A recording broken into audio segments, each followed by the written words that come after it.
Wangapi wana Biblia na daftari? Nyosha mkono.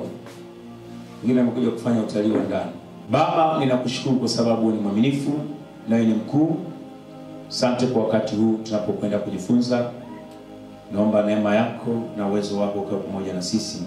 Katika jina la Yesu Kristo nimeomba, amen. Tutajifunza ujumbe unasema Mungu amekuchagua kuwa kiongozi. Sema, Mungu amenichagua kuwa kiongozi. Viongozi wa kanisa ni nguzo muhimu katika kazi ya Mungu.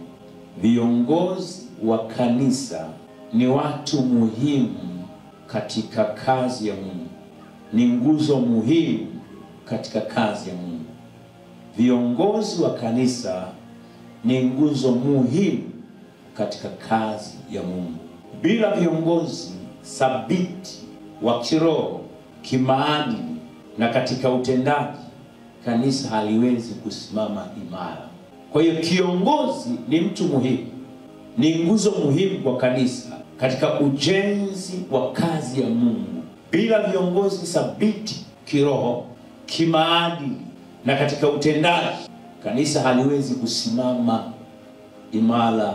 Takuwa na kanisa ambalo sio imara, kanisa ambalo linakuwa dhaifu kila wakati, kwa sababu halijawa na viongozi walio thabiti, walio imara, ambao thabiti kiroho, kimaadili, lakini pia katika utendaji kazi.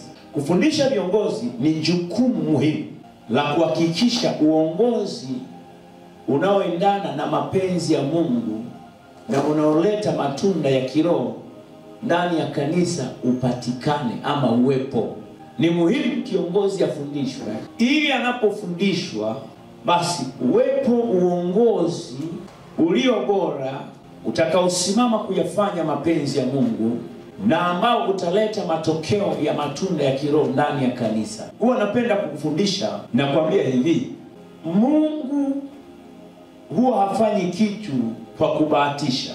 Mungu ana uwezo wa kumwandaa mtu katika mazingira ambayo akili yake haikubali, wala anaweza asielewe yuko hapo kwa sababu gani na pengine kwa nini Mungu amekuweka kuwa kiongozi. Tunamuona mtu kama Daudi, tunamuona mtu kama Yusufu. Daudi Mungu akawa anamwandaa awe kiongozi wa taifa la Israeli, lakini akapewa jukumu la kuchunga mbuzi, kuchunga kondoo ama wale mifugo wachache wa baba yake. Lakini kiroho jambo hili alikuwa anaandaliwa kuwa mtu ambaye ni thabiti, kuwa mtu ambaye ni shujaa, kuwa mtu ambaye ataweza kusimama katika uimara ambao Mungu amemwandaa ili kukabili mambo yaliyokuwa mbele yake. Ndio maana Biblia inasema akapigana na simba, akapigana na dubu, akawashinda wakati anachunga wale mifugo wachache, kondoo wachache wa familia yao. Lakini ilikuwa ni jambo la kiroho, anayeandaliwa awe na experience, awe na uzoefu. Huko hapa inawezekana, huwa narudia na kuambia hivi, inawezekana usiwe mchungaji kama mimi, inawezekana usiwe mwalimu, usiwe mwinjilisti, usiwe nabii wala mtume, lakini Mungu anakuandaa labda uwe kiongozi wa taifa. Mungu anakuandaa labda uwe kiongozi wa taasisi utakaoianzisha, kampuni ambayo utakuwa nayo, biashara ya kwako na injeno kwenye maisha yako. Kwa hiyo Mungu anapomuita mtu, anamuita, anampa kitu cha kufanya. So wewe Mungu amekuita, amekupa kitu cha kufanya kwenye kanisa hili, ambao ndani yake anakuandaa kuwa mtu fulani, ambao pengine wakati mwingine ni siri yake yeye. Unaweza ukawa unajijua wewe ni nani, lakini pia unaweza usijue kwamba kile ulichopewa kina maandalizi yake. Unapokuwa kiongozi, kama ambavyo nimetolea mfano wa Daudi, utakutana na changamoto, utakutana na vitu ambavyo unatakiwa kuvitolea majibu.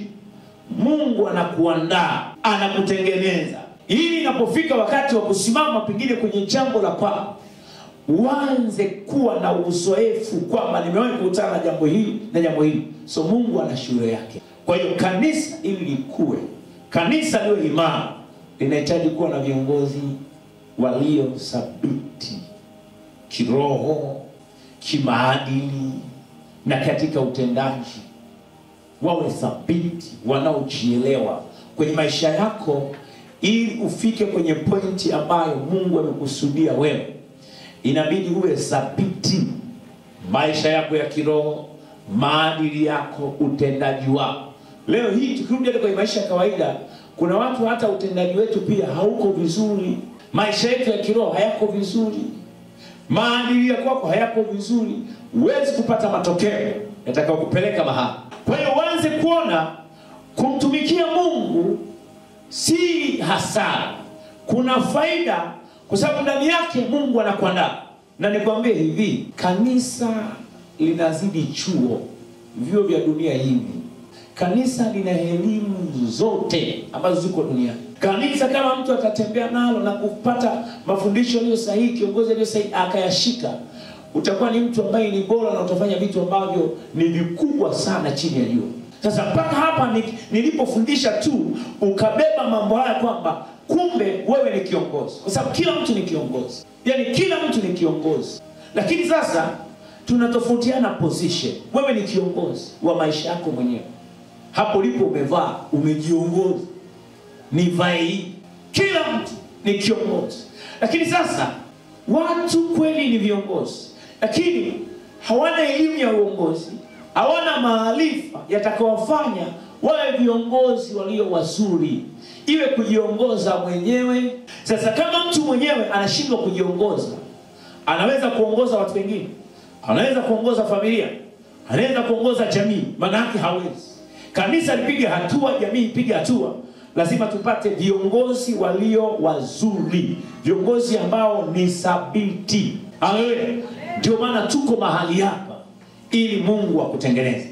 Kitabu cha Hosea sura ya 4 na ule mstari wa 6, maandiko yanasema hivi: watu wangu wanaangamia kwa kukosa nini?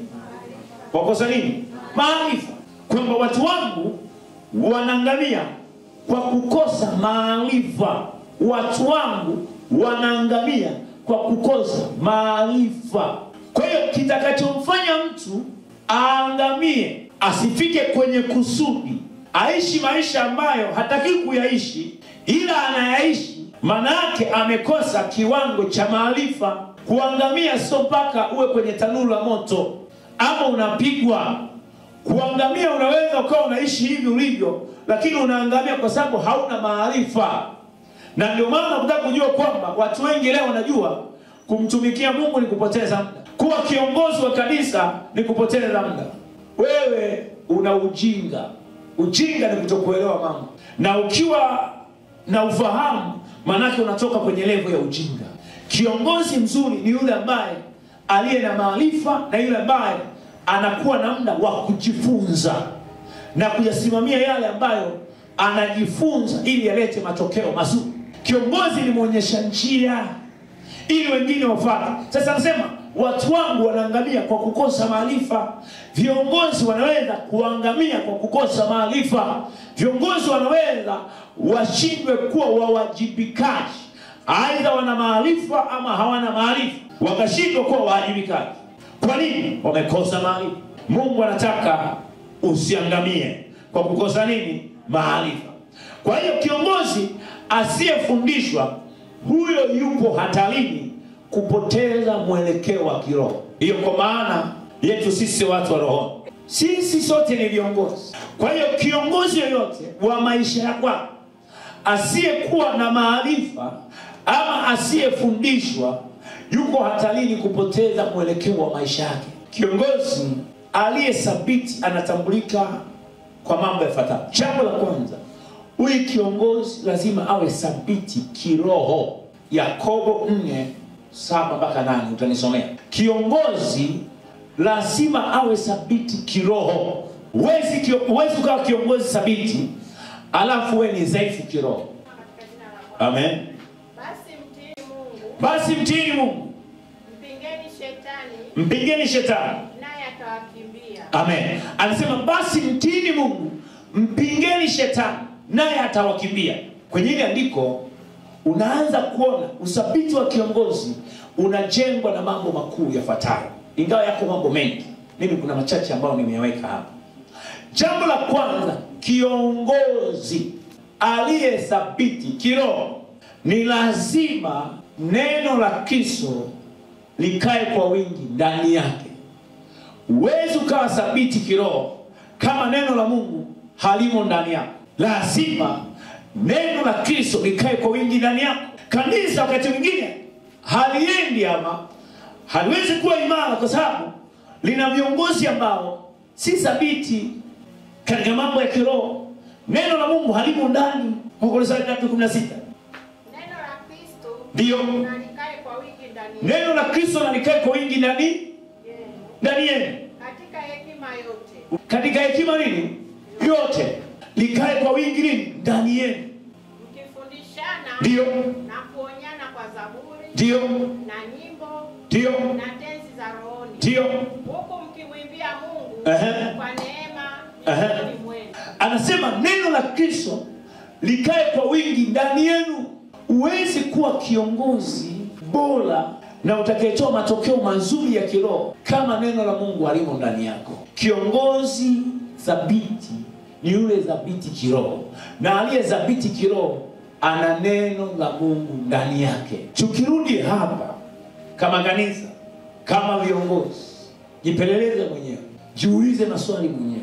Weka tuta kwa mwaka ambao tuko nao kama kiongozi. Kweli wewe unataka uwe thabiti kiroho ili uwe na matokeo mazuri?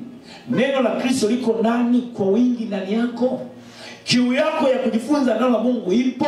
Kiongozi lazima uwe mfano kwa watu wengine mbele kuyapata maarifa. Sasa unakuta ibada ya Jumanne, achilia mbali na ibada ya Jumanne haupo, Alhamisi haupo, Jumapili tukikuona upo, tunaona tu mwili upo umekuja, lakini ukiona kabisa huyu mtu kweli yuko serious na mambo ya kiroho, wala umuone anashughulika na neno.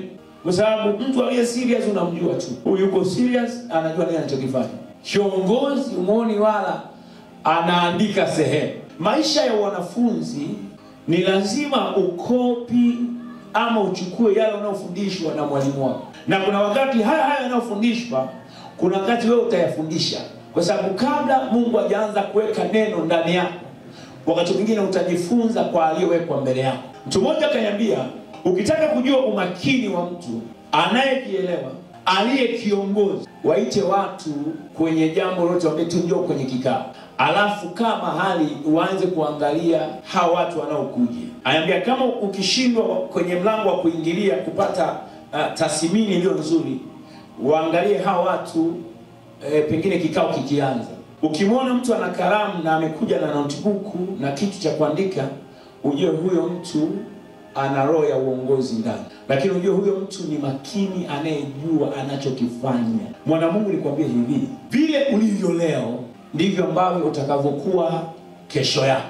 Maisha unayoishi leo kama usipobadilika, manake yataendelea kuwa hivyo hivyo, hakuna matokeo. Kuna vitu ambavyo kama tunaviomba, Mungu anaangalia huyu anachokiomba kinafanana na yeye. Angalia kweli design kikaratasi hivi kikaratasi. Tukitoka hapo ameenda kukaa kwenye hilo tenki, kitatupwa hapo jalalani. Hivi je, kujiuliza kwa nini na kuaga na haya madudu? Wakati mwingine kuna watu wamenunulia kabisa diary, wamenunua diary. Lakini diary vilivyotengenezwa mimi naandika sana. Bora hii nitunzie vitu vingine, lakini vitu ambavyo vya kufundisha bora nitembee na haya makaunta yangu. Kama bado sijapata kinini iPad hivi au dini, bora niendeke kusimama na haya. Kwa nini? Ninayo haya, ninatunza, nitapitia, nitafanya hivi. Lakini pia huu ni utajiri.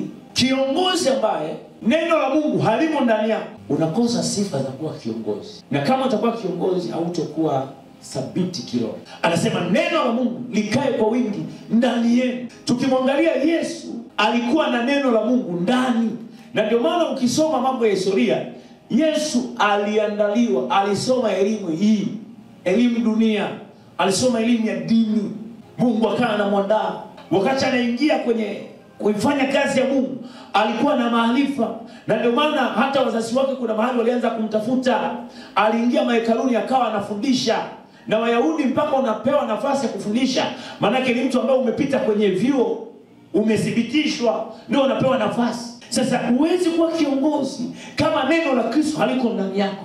Na neno la Kristo linakuja kwa kusikia. Kusikia kunakuja kwa kujifunza neno la Mungu. Vile unavyoishi leo kama kiongozi. Nimekwambia binadamu, kila binadamu ni kiongozi. Awe mtoto ni kiongozi. Kwa sababu uongozi unaanzia wewe mwenyewe, unajiongoza. Lakini uongozi unafundishwa. Mtoto anazaliwa ni kiongozi, lakini anayeanza kufundishwa. Leo una familia, ile familia malezi unaoipatia ndio hayo watakwenda kusimama nayo. Kama ni ya hovyo yatakuwa hivyo. Leo wakati mwingine unaweza ukaja mzazi kanisani, lakini ushughuliki na watoto wako. Umewaacha wacheza mpira, wacheza kitu fulani. Kumbuka wewe ni kiongozi. Huyo mtoto kama ambavyo leo asivyoona umuhimu wa kanisa, usitarajie kesho akiwa na familia yake atakuwa baba mzuri wa kusisitiza uzao wake kwa habari ya ibada. Kwa sababu wewe kumwandaa. Ushaiona mimi mwanangu wakishuka kutoka shule anamwambia piteni hapa. Kama mtu anahusu anamwambia kavueni, njooni hapa. Omba hivyo tu, ombeni hivyo. Twende tu hivyo. Kwa nini? Kuna kitu unapanda. Lakini ukisema ametoka shule, amechoka, amefanyaje? Sawa mama, achoke. Hautokuwa naye siku zote. Unamwandaaje? Kesho atakuwa baba, kesho atakuwa mama, atawafundisha nini hao watoto wake? Kwa sababu unatengeneza msingi leo, unaenda kwenye ibada, huyu mtoto unajua kabisa nikienda naye kuna kitu ataokota. Wewe nacheza, unamwacha acheza tu mwanangu. Athari zako unaweza usizione leo. Taziona kesho, siku zinazokuja. Sasa ninachosema pointi yangu, kiongozi lazima uwe na neno la Kristo ndani yako. Ndipo ambapo unatengeneza uthabiti kwenye maisha yako. Sasa hatuwezi kuwa viongozi ambao hatujihusishi na neno la Mungu. Sio wapenda ibada. Mungu ameniambia kitu hiki. Mungu ana ukali. Kama hujawahi kukua katika uwepo wa Mungu na Mungu akazungumza na wewe, Mungu ana ukali. Kama ambavyo wewe kuna wakati unacharuka pale kwako, unaamua kuchapa mwanao, unaamua kuchapa nani, unamfundisha, unacharuka kabisa. Mungu pia ana namna hiyo. Mungu akanifundisha kitu kimoja kikubwa sana. Akaniambia hivi, kama mtu asipokubali kuwa mwana, hawezi kuwa mwana wa ufalme. Kama wewe uko hapa usipokubali kuwa mwana, hawezi ukampendeza Mungu. Na kama usipokubali kuwa mwana, hawezi ukapokea yanayotoka madhabahuni, na hawezi ukaelekezwa na ukaonywa, kwa sababu hukubali kuwa mwana.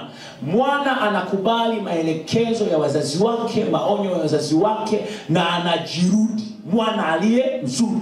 Sasa kama kiongozi pia lazima uishi maisha ya kuwa mwana. Lakini pia neno la Mungu tujipeleleze kama viongozi, kwa sababu uongozi wako usibitike na uwe imara ama thabiti. Jambo la kwanza lazima uwe thabiti kiroho. Sasa thabiti kiroho kuna kuja kwa neno. Kama kiongozi lazima tubadilike, tuwe watu wa ibada, tulichukue neno. Neno ndio linatutengeneza. Neno ndio linatengeneza maisha yetu na kesho yetu ya baadaye. Ni muhimu kiongozi kuishi maisha ya wanafunzi wa Kristo ili aweze kujifunza na kuwa na neno la Mungu ndani yake. Lazima kiongozi aliye na neno la Kristo ndani yake atakuwa na uwezo mzuri wa kuwa na maarifa. Kiwa na neno la Mungu unakuwa na maarifa. Biblia inasema tongo anaangamia kosa maarifa, ila wewe hautoangamia kwa sababu una maarifa. Mimi kwa sababu na maarifa ninajua kabisa nikiwaacha wanangu leo kuambia nenda kanisani, itawapa shida baadaye. Kwa sababu na maarifa najua kumjenga mtoto kunaanza leo. Akiwa na umri sifuri, anaanza leo. Akiwa tumboni, anaanza leo. Unaanza kumjenga leo kwa sababu una maarifa.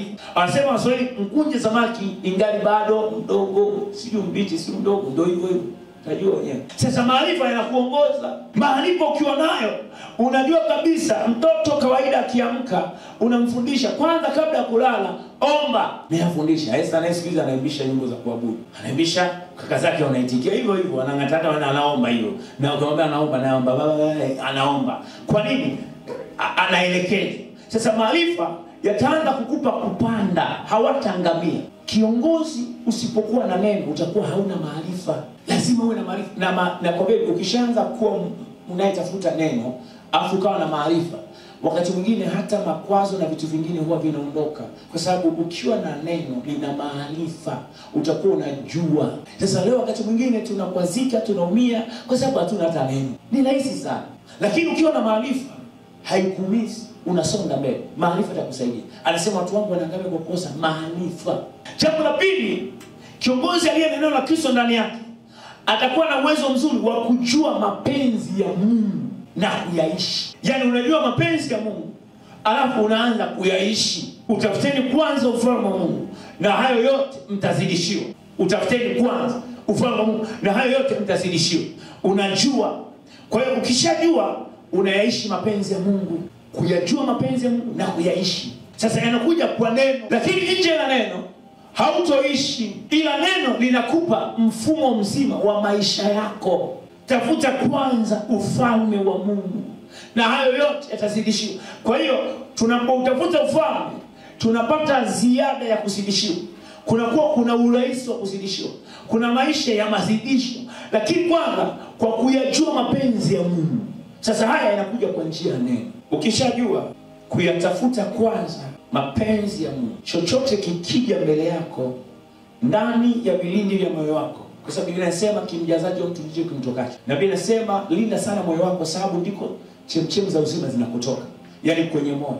So moyo wako utakuwa na bubujiko la neno la Mungu. Hakuna kitu chochote ambacho kitakuzuia. Jana kukapo na ugeni mkubwa kwenye mkoa wetu, lakini mimi siendi na agenda ya kimungu. Mapenzi ya Mungu yanapokuwepo, kuna namna fulani ambavyo yanakuongoza, kwa sababu kuna mapenzi. Kuna kitu fulani hata kama kipo ni program kwa mfano kwenye TV, yanasema kwamba akiwezi kunizuia kuyatimiza mapenzi ya Mungu. Unaweza ukasema okay, ili jambo nitatazama baadaye, ili jambo nalirekodi, nitakuja niliangalie baadaye. Ila kwanza ufalme wa Mungu. Sasa neno la Kristo unakuwa na maarifa, unayajua mapenzi ya Mungu na kuyaishi. Usiishie kujua, ila kuna kuyaishi. Kwa hiyo kuna kujua na kuna kuishi. Yaani kuna kuoa na kuna kuishi na wewe uliyemuoa au aliyekuoa naye. Ni vitu viwili tofauti. Yaani unaweza ukaoa ukatoa mahali, watu wakachanga na wakawapa zawadi ya mamilioni ya fedha, wakawapa hundi ya mabilioni. Sasa kuna kuishi na huyo kiumbe na kuna maarifa ya kuishi na huyo mtu. Na ni mtihani. Siku ya kwanza mimi naanza kuishi sasa na mwenzangu, yaani naona mashikoro mageni. Yaani kuna kitu ambacho mpaka ukizoea unaanza maisha ya kuulizwa, ulikuwa wapi? Mimi sipendi jameni kuchelewa. Maisha mapya ambayo ulizoea kujiongoza na serikali yako. Uje saa 5 bila taarifa. Kitanda kile kinajua tu kishapanda leo amerudi bwana bosi. Basi. Lakini sasa ukishakuwa na huyo mtu unaanza tena kujieleza, unajua sasa hivi kiwangu sitachelewa kurudi. Lazima utoe taarifa. Sasa kuna maarifa ya kuishi kama single na kuna maarifa ya kuishi na mwenzako. Lazima uwe nayo. Usipokuwa nayo utakosea. Kila eneo inabidi utafute maarifa. Sasa kanisa ni chuo zaidi ya vio vya dunia. Lina kila kitu. Leo utafundishwa maisha hivi, yaani kanisa ni kila kitu. So, Mungu anataka tuwe na maarifa na kuyaishi. Usiishie tu kuwa nayo, lazima uyaishi. Kwa mfano mimi nimekaa darasani, kuna niliyoyapata. Yaani kuyapata hayataleta matokeo kama siyaishi. Lazima nianze kuyaishi. Na hivi ambavyo niko hapa ninayaishi. Kwa sababu ni sehemu ambayo niliyofundishwa. Ninaanza kuyaishi kwamba ni lazima pia kukuelekea kwamba vitu vinakuwa hivi. Sasa kuna kuishi. Jambo nyingine ni kusimama kwenye nafasi yako. Neno la Kristo linapokuwa ndani yako, kiongozi atakuwa na uwezo wa kusimama kwenye nafasi yake. Mimi niko hapa, nimesimama kwenye nafasi yangu bila kuangalia kuna askofu, kwa sababu neno la Kristo liko ndani yangu. Na natakiwa nifanye kwa kipande ambacho Mungu amenipa. Usiku na mchana napambana. Kwa nini? Neno la Kristo liko ndani. Kwa nafasi yangu najua hapa nataka nisimame. Na Mungu akasema nitasimama katika nini? Zamu yangu. Unasimama kwenye zamu yako. Unaweza ukawa kiongozi na hauna neno na ukapewa nafasi na ukashindwa kusimama kwenye nafasi yako, shetani atakushinda, kwa sababu ataanza kukupandikizia mahubiri. Kazi ya Mungu unaiona ni kazi ya Mungu. Nafasi uliyopewa unaona kama kusimama pengine unanufaisha mtu fulani, ndio kazi ya shetani. Nafasi uliyopewa usifikiri iko hivi hivi, ina misukosuko yake. Kila kitu utakachokipewa kusimamia kwenye nafasi yako, yani kwenye maisha yako, nafasi yoyote. Kwa sababu tunazungumza nafasi, wewe mwenyewe tu ulivyo una nafasi. Yani kuishi tu mwenyewe hii, kuna misukosuko ya mwenyewe. Ukimuuliza hapo mwanangu Anita yuko single, naishi kama yeye, ana misukosuko yake. Hiyo ndio single. Anayokutana naye. Akiolewa kuna vitu atakutana navyo. Kiongozi yoyote aliye na maarifa anapokuwa kwenye nafasi, anajua hii ni nafasi niliyopewa. Lakini hii nafasi niliyopewa nitasimama. Na kuna mapito kwenye hiyo nafasi. Kuna mtu unaweza kumfuata, unamwambia unasimamia jambo fulani, ama changizo, atakujibu anayoyaona. Binasema roho shetani akamuingia Yuda. Zeni Yuda akawa na mawazo ya kumsaliti Yesu, akamuuza kwa vipande. Kwa hiyo inawezekana unasimamia zoezi, tumtengeneze mchungaji, vyombo, unamwendea mtu anakujibu, unaweza kumuuliza jana ulilala wapi? Yani wewe ulichomwambia na anachokujibu ni vitu viwili tofauti. Na wewe ni kiongozi, utasimamaje kwenye hiyo nafasi yako? Unajaribiwa, utasimamaje? Utajibu nini? Utajikwaa na uanguke na useme kama mauongozi ndio haya mimi nayaacha. Kwenye ufalme wa Mungu watu kama hawa hawahitajiki. Na uwezo ukawa mkuu hata siku zote. Kwa sababu kwenye maisha haya, maisha yana changamoto. Changamoto zipo hata mwenyewe tukuishi mwenyewe. Kuna wakati mwingine wewe mwenyewe, nizungumza kwa lugha hii, kuna mtu unakuwa uogi, unajiuliza kwa nini siogi? Yaani wewe mwenyewe tu unashindwa kujiongoza. Yaani wewe mwenyewe changamoto. Unaweza ukawa unaishi shuka na mwezi, nusu mwezi halijafuliwa. Yaani wewe mwenyewe changamoto. Yaani wewe changamoto. Wewe mwenyewe tu changamoto. Unajiuliza hizi changamoto ndaziacha lini? Unalala shuka mpaka linanuka jasho, unaamua kugeuza. Yaani unaanza kunusa kwa pua yako. Hivi huku ndio kichwani au miguuni? Unatafuta kwa pua ili ugeuze shuka kwamba hamo kwa magoro hambo. Miguuni labda kitakuwa kuna unafuu, nilalie miguuni ili jasho niligeuzie huku. Kama mto ushaugeuza pande zote. Unajua mto una pande kama 4. Kuna yale mabapa umelalia, jasho limeshana mpaka pamevundia, unageuza huku. Ukimaliza huku unageuza na ile kiupande kwenye uembamba na penyewe unalalia. Mwingine anaishi seli ambayo inafikia mahali sasa anachukua hata kikakanga, anafunika mahali pana uvundo. Yaani sasa wewe mwenyewe tu ni changamoto. Haya maisha yana changamoto. Huwezi kukimbia changamoto, ni kusikabili. Na huwezi ukawa imara. Huwezi ukawa imara. Maisha singwa, kuosha vyombo vyenye changamoto. Ulipikia sufuria ugali juzi, ukija unaenda lakini na mimi bwana mzembe kweli kuosha, changamoto. Unaamua kuweka maji, unafanya tu bwana, kama kuna vimelea vitakufa na moto. Eti maji ya moto vikichemka kwenye jiko vitakufa. Changamoto. Kwa hiyo kiongozi aliye na Mungu anajua kusimama kwenye nafasi yake. Anajua hii nafasi ina changamoto, lazima nizikabili. Mimi siwezi kukimbia kazi ya Mungu au kuwa hapa tunasema nakimbia changamoto, wamenichosha hawa. Sifai, kwa sababu hata maisha yangu yenyewe yana changamoto. Sasa lazima ujue kusimama na kukabili. Kwa hiyo kiongozi lazima ukiwa na neno utajua kusimama kwenye nafasi yako, sio kusalenda. Mungu anakujaribu kwenye hiyo. The way unavyosema na salenda kwenye kazi ya Mungu yamenichosha, ndivyo ambavyo hata kwenye maisha yako itakuwa. Yaani kwa lugha nyingine umefeli. Na mtihani wowote mtu akifeli, huwa kawaida kuna kurudia pepa lile mpaka ufaulu. Lazima upasue kwenye huo mtihani. Ukishapasua halitarudi. Umeshinda, unaenda hatua nyingine. Maisha yako yana hatua ambazo pia hizi hatua na nafasi wakati mwingine Mungu anakuweka uwajue watu walivyo. Yaani nafasi ukiwekwa unaanza kumjua, kumbe huyu naye ni wahibu, unawajua watu. Alafu kwenye kipindi hicho unapewa hekima ya kuishi na hao watu unawajua. Kumbe Mungu anakuandaa kwenye ile biashara unapokwenda kuianza, uwajue aina ya watu na uwe na uwezo wa kuvumilia hawa ili uweze kwenda. Kwa hiyo kazi ya Mungu ina changamoto zake na maisha kwetu kiujumla yana changamoto zake.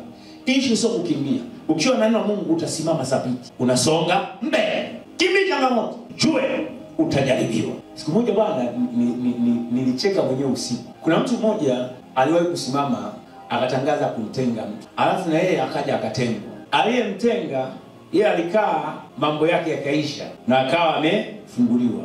Yeye alipokuja kutengwa akakimbia. Mungu akanifundisha kitu kimoja kikubwa sana ambacho sijajua kwa nini kimekuja kwa sababu Mungu anataka kiachilie kwako. Biblia inasema kitakachofungwa duniani kimefungwa na mbinguni. Kuna mambo yakitokea kwenye maisha yako ya utumishi, maisha yako ya kawaida haya ulionayo, usiyakimbie, yakabili, yamalize, kwa sababu utayafunga maisha yako na utakuwa umekimbia mtihani ambao ni lazima tu pepa ile ulifanye, labda uchukuliwe kabla Yesu hajarudi. Sasa ninachosema pointi yangu, kiongozi usimama kwenye nafasi yako.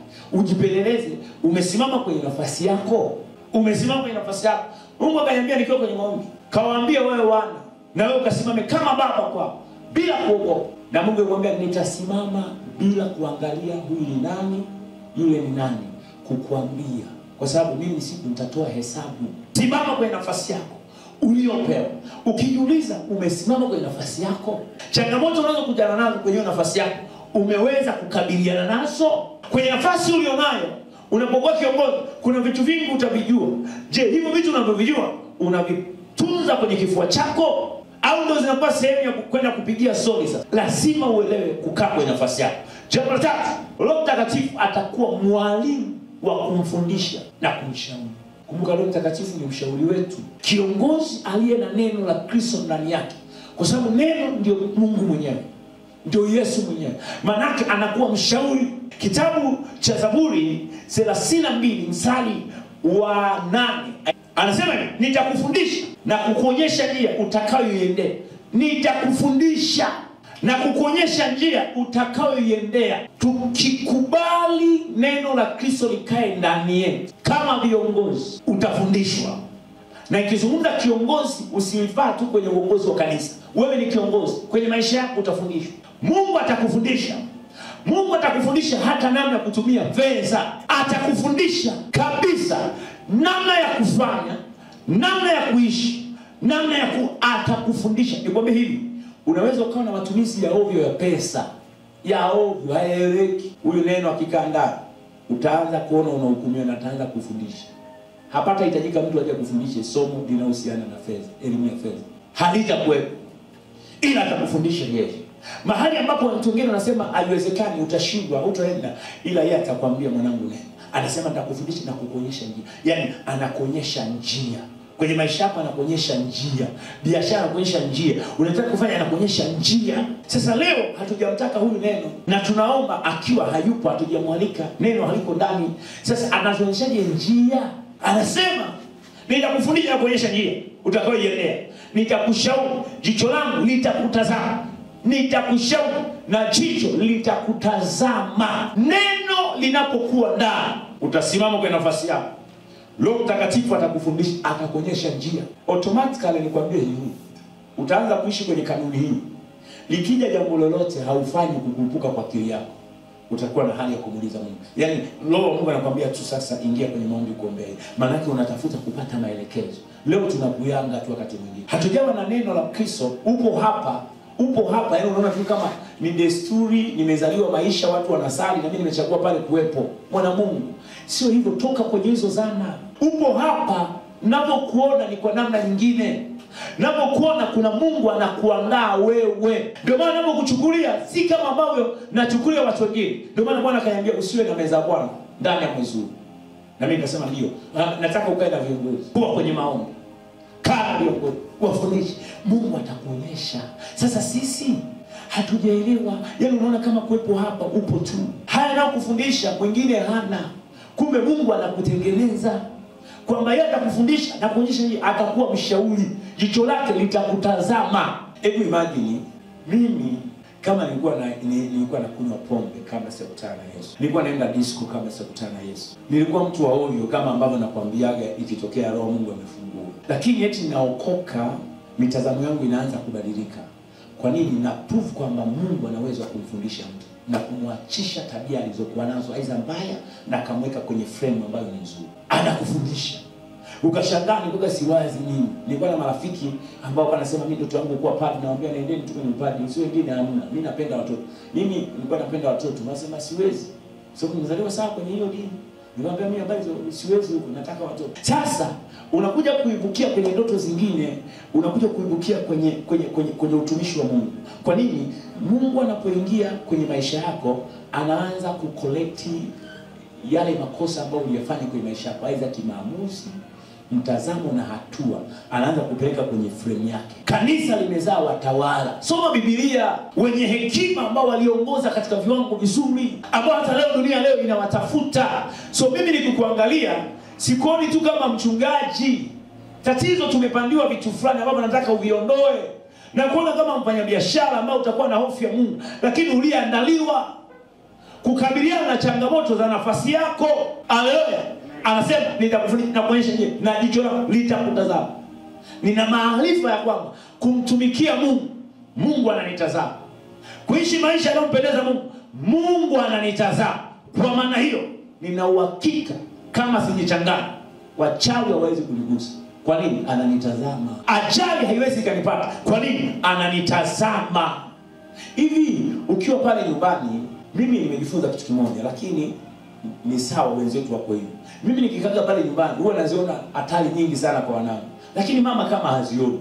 Nikagundua kitu kimoja, ndio maana sisi wa baba hatukupewa ile hali ya kumlea mtoto, sio mpaka tungepewa mfano mtoto yani mtoto anazaliwa alafu upewe wewe unakaa naye, inawezekana mtoto angetembea na miaka 5 au 4, kwa sababu tuna huruma. Akipanda sehemu mwanangu utaanguka. Yani ile unaona hata mimi hapa nikiona tu mtoto kule barabarani, jamani, hata na ubini inanipa shida, ni kwamba inakuwaje. Yani kwa baba kuna namna fulani hata ubini, ila mama amepanda hapo, mwache tu, akianguka ndio wana yani yuko simple tu. Tunakuta na nundu, huyu nundu vipi alipanda nani, alipanda hapo, nikaanza muangalia tu akaanguka. Kwa maana mwanga wana roho ya huruma, lakini ikifika stage fulani kwamba huyu anatakiwa atoke hiyo hatua aende, iwe kuna hatari, hata tu hiyo hatari mkuta. Jana Esther akapanda kitandani, nikakuta ameanguka. Nikamuuliza mama, kwa nini? Mimi sasa nafanyaje? Naongea akianguka, alipoanguka hatarudia tena. Ile kumekwepo hapo, unaona hiyo hatari hiyo. Yaani unaweza kukimbia wewe baba, unafanya unamshika, unamuondoa pale. Sasa hebu toka kwenye hayo mafundisho uliyopata. Mungu anakuandaa wewe. Mungu anakutengeneza wewe. Na Mungu amekuweka hapa kwa sababu walikuwepo wafalme ambao ni watawala wa nchi. Yaani mtu ni rais lakini pia ni kiongozi, kuhani wa Bwana.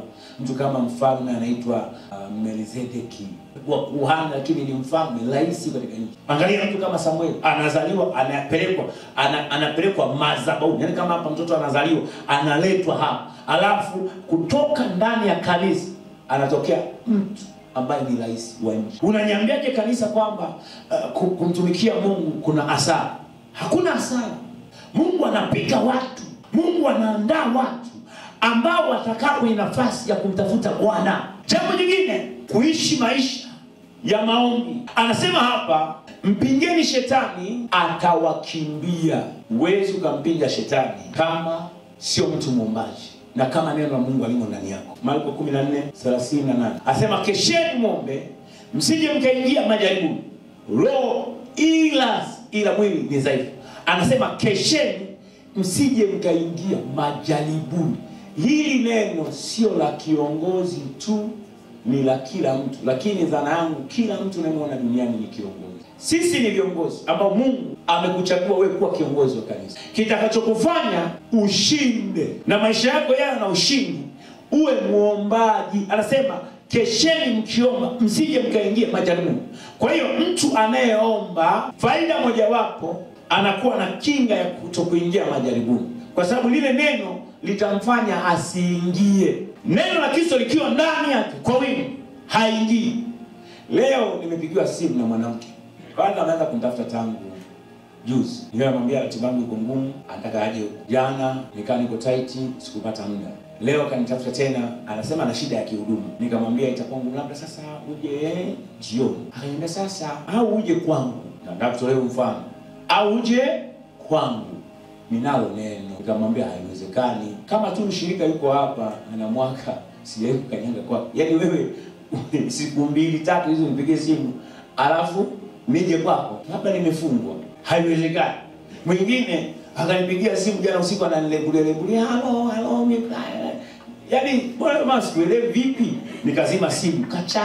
Nimekuja kuiwasha asubuhi. Kwa nini? Ninalo neno. Yaani neno ukionalo unakuwa unaona hatari, unakuwa unaona huyu anachotafuta ni nini, unakuwa unaelewa neno limo ndani yako. Sasa ungeambiwa chukua usafiri, mtumishi njoo tu na nini, nasema hapo ndo penyewe. Neno linakudhibiti. Ombeni msije mkaingia majaribu. So tunapokuwa waombaji, kuna vitu vinaweza kutengenezwa. Aidha vipo, lakini vinaweza vikakutengenezea picha ambayo sio nzuri.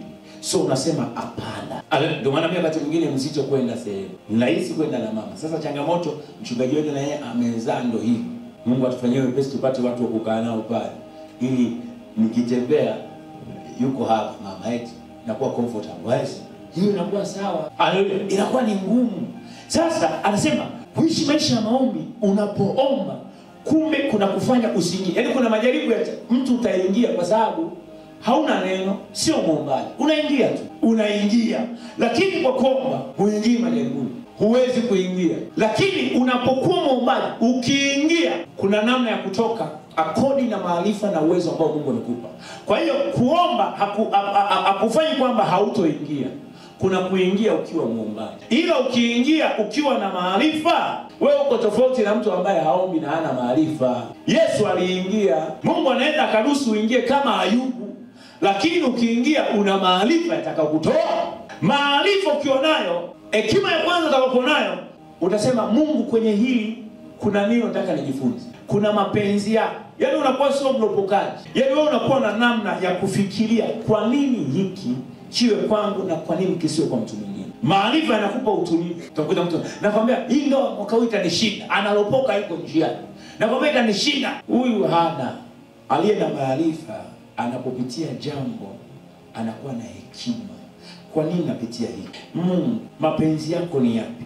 Nipe njia ya kutoka. Ukiweza kujiuliza maswali mengi ya namna hii, Mungu atatengeneza. Anasema ombeni msije mkaingia majaribuni. Anasema roho ila mwili ni dhaifu. Yaani roho iko tayari, ila mwili ni dhaifu. Ndicho ambacho kinatokea. Roho inatamani ilipate neno la Mungu, ila mwili hautaki. Mwili unataka starehe. Kule soko la dhahabu wamekuja wasanii. Unasema nenda kaangalia. Yaani mwili unataka vitu fulani. Roho inataka neno. Roho inataka kwambia ni leo ukinilisha samaki na ndizi hivi nitaenjoy. Unakula kesho unaenda kupuu. Wengi asubuhi wakiamka lazima watie ripoti kule. Mwili anakuambia ni leo tena ukinilisha jogoo safi sana. Mwili huo. Mwili anakuambia ni leo kuna kafasha kimetoka ukinivisha haulizi. Anasema msingie majaribu kwa sababu roho ila mwili ni dhaifu. Yaani mwili huu usipokusurutisha, usipoomba uwezi. Wewe mwenye shahidi mama. Leo tuko siku 27. Umefunga ngapi? Wewe mwenye shahidi baba yangu umefunga ngapi? Watu wanauliza umefunga? Sijafunga mchungaji. Yaani kila siku mmoja umefunga? Sijafunga mchungaji. Sijafunga mchungaji. Na ukimuuliza huyo ambaye umefunga, sijafunga. Ukiangalia maisha yake ya maombi humuoni. Sijafunga mchungaji, sijafunga. Nafikiri aache kuwa kopo. Lazima awe kopo. Tunapoomba hatuingii majaribu. Leo hatuombi, majaribu ya msosi tunaingia. Nimtembelea Mwajuma na ndefu. Nikuta Mwajuma katengeneza kachipsi kachumbari pale. Nataka kusema Yesu ajua. Hata ungekuwa ni wewe kwenye hii nafasi, hebu jiulize ulipomtembelea Masa kawa anahangaika anatengeneza mapochopocho. Na mimi nikuta hii Yesu. Ila Yesu alimaliza 40 yeye. Nasema nitalipizia mbele kwa mbele. Au lipizii. Ndio imetoka hiyo. Imeisha hiyo. Mwili ni dhaifu. Ila roho mwili. Unaanzaje kukosa? Unaanzaje kukosa? Mifungo kama hii, kadi ni nyingi, changia pale. Unaenda kwenye harusi. Mwe nakwambia umetoa mchango wako, unaacha kupiga kweli wewe. Hivyo ni mjinga au utakuwa na akili kweli? Umetoa mchango wako uanzie usiwe 10,000 unaachaje? Unaanzaje kukosa? Bado unajishauri hivi mara mtu kapitisha soda hapo. Mama nani yaingia hapa? Niachilie. Nangaza. Wapendwa watakuwepo hapa. Kiwepo tutiane moyo. Bana vipi? Mimi nafikiri mazingira haya tuendeleze moto ndugu yangu. Kwa nasema ombeni msije mkaingia majaribuni. Majaribu sio kwamba uingie kwenye tanuru la moto kama kina nani. Majaribu ndio haya unakutana nayo. Unapika na chakula kama mtoto, umefunga na baba ambaye tufunge. Unaanzia huko kusosomola chakula cha watoto. Unaonekana una nguvu kwamba siku kumbe umekula bokoboko ya watoto. Mwenzetu vipi? Mbona songa baloka? Amini kwa vizuri unajua. Kwa vizuri sana. Haya mambo haya tushazoea sana kufunga. Unaanza chakula kama mwanangu Rehema, nikutaje na jina lako. Unajua chakula, unajua majaribu mengine unapika chakula ukionje wewe, hivi ushindwe kula. Unajikuta umekulamo. ulikuwa unaonja ukajikuta umekula. Majaribu tusifikiri unaingia, labda unaingia kwenye kitu fulani. No. Yaani kuna vitu tu fulani vidogo vidogo vya maisha ya kila siku ndio unaingia nacho hicho. Anasema kesheni na kuomba msiingie majaribuni. Haleluya. Msiingie majaribuni. Maisha ya maombi ya kiongozi yanamfanya ashinde vitu vinavyokuja juu yake. Kama kiongozi una maisha ya maombi, Mungu ameniambia niwe na moyo wa ubaba. Baba aliyekamilika huwaambia watoto wake bila kuchengesha, bila kuficha, na kuweka sawa. Kuna watu wanaishi mbali, hawapo hapa, ni mbali kabisa. Lakini kuna watu tunaishi around na kanisa. Jiulize, unaomba? Halafu Mungu akaniambia hiki kitu kimoja. Sikiliza, kuna vitu utavipitia, wakati mwingine Mungu ataviruhusu, anataka kuvute uwe katika maisha ya kuomba. Na kama haujajua utahangaika sana na hicho kitu. Sasa jipeleleze. Hivi mimi ninaishi maisha haya ya kuomba? Nini kinachokuzuia? Mwanangu, iko hivi. Wewe una hatima zako, una ndoto zako, lakini ukweli itakuwa ngumu kufika kama hujabadilika kuishi maisha. Kwa sababu maisha ya maombi ni kama kuku anayetamia mayai, anayatia joto kila siku ili kifaranga kitengenezwe. Wewe ndoto zako, mipango yako ulionayo, kipi kinatia joto? Ili kile ambacho kilichoko kwenye ndani yako ambacho Mungu amekusudia kiweze kuzaliwa. Maisha ya maombi yanatia joto na kutengeneza kinachotakiwa kiumbike ndani yako, kitokee, kiwe. Sasa leo usifikiri kwamba tumeweka 120 mchungaji anajifurahisha. Yaani iko hivi, kuna vitu Mungu anaviachilia aina ya watu kwenye kanisa ambao wanaitwa kwamba lazima waatamie, kuna vitu vizaliwe. Ndio unakuta kanisa lina maisha fulani na wewe uko pale. Mungu alikupeleka pale kwa sababu anataka maisha yako ni hivyo, kutia joto, vitu vizaliwe. Bila hivyo utabaki pale pale na utachelewa. Na kuna wakati lile jambo litahamishwa, itakuwa so. Ndio maana kuna watu leo ana mambo mengi sana na maono yangu, have a big vision, na ndoto zangu, nataka kuwa mtu fulani. Jiulize, nikulishe miaka 17, 10 hapo ya kujitambua kwako. Ulikuwa na ndoto zako. Unasema mimi nataka kuwa mbani, nataka kuwa askari. Tulizane hapo. Umekuwa askari. Umekuwa mbani. Saa moja umeshaanza kusinzia. Wenzako usiku wanakesha, waweka miguu kwenye maji wanasoma. Kusoma mpaka siku za mitihani. Ndio unaanza hivi, tulifundishwa na nini? What is biology? Hivi ile daftari ulikuwa daftari lishachoma moto. Utakuwa kweli daktari? Iwezekani. You're not serious. Ndio maana muda ukapita. Mungu anatupa nafasi sasa hivi. Kuna vitu muda ukipita haurudi. Huruma ya Mungu labda ahamishie kwenye uzao wako. Kwa sababu kuna mambo ukishindwa kuyafanya, lakini sasa inategemea na ulifanya nini. Mungu anaweza akahamishia kwa watoto wako. Sasa inategemea na usimamaji. Mungu akamwambia Daudi hivi, hautonijengea hekalu. Mikono yako ina damu nyingi. Ila atakayejenga mwanao Suleiman. Mikono yake na wewe fikiria, Daudi amemuua Uria kisha kwa kumtamani mke wako. Ukajenge hekalu. Mungu akasema damu ya kuwa mume wa mtu hivyo. Ndio kujengea hekalu itakuwaje? Sitakuwa na wauaji tu. Watu wanatamani wake za watu wanauana. Kwa hiyo Mungu anaweza akasema jambo fulani halitofanyika kwa sababu haukuishi kwenye maisha fulani. Na ili lifanyike alihamishi, kwa sababu Daudi alikuwa anajua kutengeneza na Mungu na kutembea naye. Ndio maana akamwambia wewe utajenga, atajenga mwanao Suleiman. Sasa kuna vitu usipopasha leo havitatokea. Na kadri muda unavyozidi kwenda ndivyo ambavyo itakuja kubaki. Nilikuwa na akili. Watu wanawaambia nilikuwa na akili. Watoto wanashindwa kuuliza kama ulikuwa na akili mama baba, leo uko wapi? Nadhani nilikuwa wa kwanza, sawa baba. Ulikuwa wa kwanza. Leo uko wapi? Ilikuwa tupe historia ya wewe kuwa wa kwanza na haya tunayopitia. Tupe historia basi. Muda unakuepo na muda una. So, nini ambacho Mungu anataka? Lazima tuwe waombaji. Unapoona uko hapo umeitwa kiongozi na unapata fursa kama ya kufundishwa, ujue wewe ni kiongozi kwenye maisha yako. Mungu amekuweka kama kiongozi. Sasa unapokuwa muombaji, nafasi ambayo Mungu amekupa utaitendea kazi. Na kwenye maisha yako utaapply hivyo hivyo. Yesu amekuja pamoja na kufunga siku 40, alipanda mlimani kukesha na kuomba ili atimize mission ya kutukomboa mimi na wewe. Jipeleleze, unaomba na ujipeleleze. Ukija hapa unakuja ili nikuone. Kwa sababu moja kitu ambacho sikipendi na situkipenda ni wewe kufanya vitu ili uonekane. No. Fanya vitu kutoka kwenye vilindi vya Mungu. Mimi nasemaga hivi, leo utakuwa na nini, kesho utakuwa na nini. Lakini ulipokuwa na nini, kuna nini ambacho unabeba. Ambacho utajivuna na kusimama. Usifanye vitu kwa sababu, fanya vitu kwa sababu nimefundishwa na nataka kuishi hilo neno ambalo nimefundishwa. Likupe matokeo. Haleluya. Ndio utapata matokeo. Kwa hiyo maombi yanaatamia. Sasa leo tuna siku 120. Njoo, una mahitaji yako, tuombe. Utaki kuja kuatimia, huyaatamia. Hata wewe mwenyewe hufanyi kwenye maisha yako. Yaani kwanza ukionekana umeomba ni kwa sababu program ya kanisa inakuforce na umekuja. Na wengine anakuja hiyo siku anakutana na mama anasema kama ningejua kuna maombi nisingekuja. Unachukia maombi kuzidi maelezo. Ni kama kanisa nyingine imebadilishiwa, kwaya ni nyingi, neno dakika 2 tunakwenda. So anasema kuwa mshindi katika majaribu, kuwa mshindi kwenye kila uingia kwenye. Kwa hiyo maisha ya maombi unakuwa mshindi. Utaingia kwenye jaribu lakini utatoka. Nasema utaingia kwenye jaribu lakini utashinda. Utatoka. Una kiwango cha maarifa kama ambavyo Yesu aliweza kushinda, na wewe utashinda katika jina la Yesu. Kwa nini? Mungu anakupa kushinda. Sikiliza. Sisi tuko hapa, huduma hii tumepita kwenye majaribu. Moja wapo ni mahali kwa kuabudia. Lakini tuna experience ya kushinda. Yaani mimi sasa hivi ukimsimamisha nitatumia uzoefu huu kwamba Mungu ulitushindia. So kama ulinishindia nina ujasiri. Kwa nini? Tulipita tukashinda.